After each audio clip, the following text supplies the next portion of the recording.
Good morning. So, should I use a protein shake, and what's the best protein shake to have? That was a question that I had yesterday. So, protein shakes, what's really the point?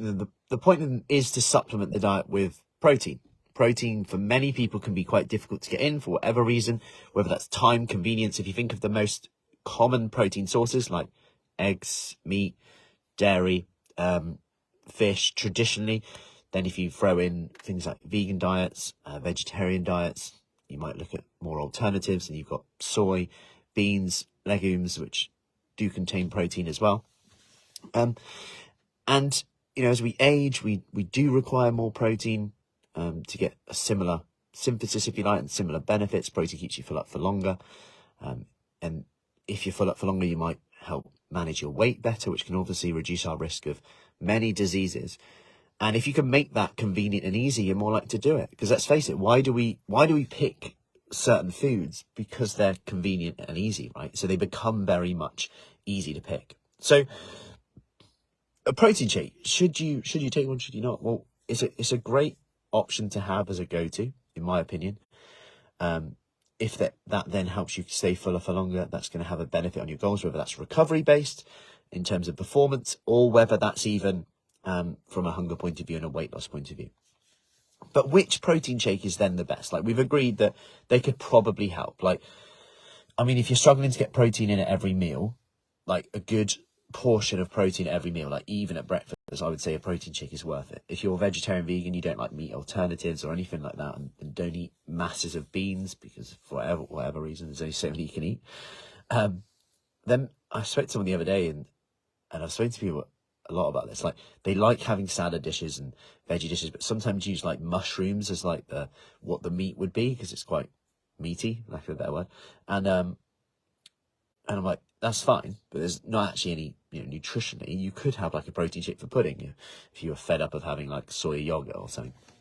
So there's another option there. It's also a great way to get a smoothie in and get lots of fruit and veggies in the morning. Like, we talk about smoothies quite a lot. So in terms of making one up, scoop of protein powder, some milk or water, whatever you want to make it leaner or not, lighter or not, some frozen berries in there, whiz that up. You've got a fruit protein in there, really quick and easy to go. You can chuck it in your porridge at the end when you make it, to make porridge into a protein base. Yogurt as well, so real good options. So what's the best protein shake? There's many types. Whey protein is generally the highest quality in terms of containing the most amino acids. Okay, so whey protein would be superior. But then you're like, there's so many types. Just get the bog standard whey.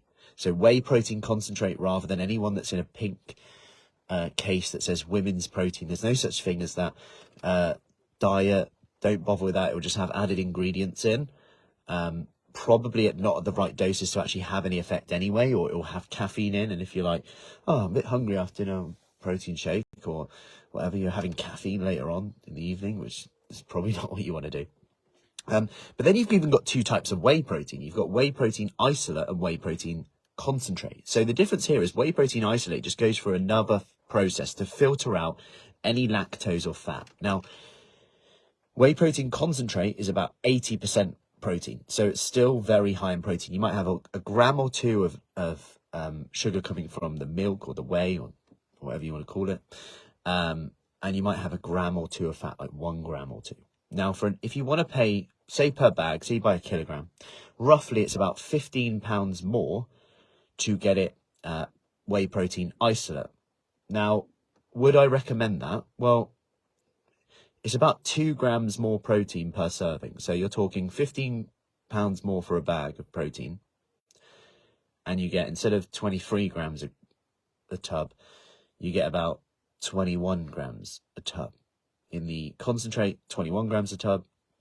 If you pay 15 quid more, you'll get about 23 grams a tub. Now, the one place where I'd recommend this is, one, you're on such a lean diet that like every gram counts, which is very rare, if I'm honest. Could you spend that 15 quid on something else? You could get 15 quid of veg on that on one day. 2, if you have a lactose intolerance, it might be an option for you because it's filtered, goes through another process that is literally like now lactose free completely, rather than having like the odd gram. It's still got not much in anyway. What about if you're vegan? So if you're vegan, you'll see lots of vegan blends, and you'll see like isolates on their own. So soy protein would be the best option if you're vegan. If you don't want soy for whatever reason, then get a blend, whether that's a pea, rice, and soy blend together. They sometimes blend them together, rather than just getting a pea on its own, just simply because the amino acid profiles will be better. Just beware of taste though. For some of them. So I hope that helps. Any questions on that, let me know with regards to which shake is best, etc. And I'll see you soon.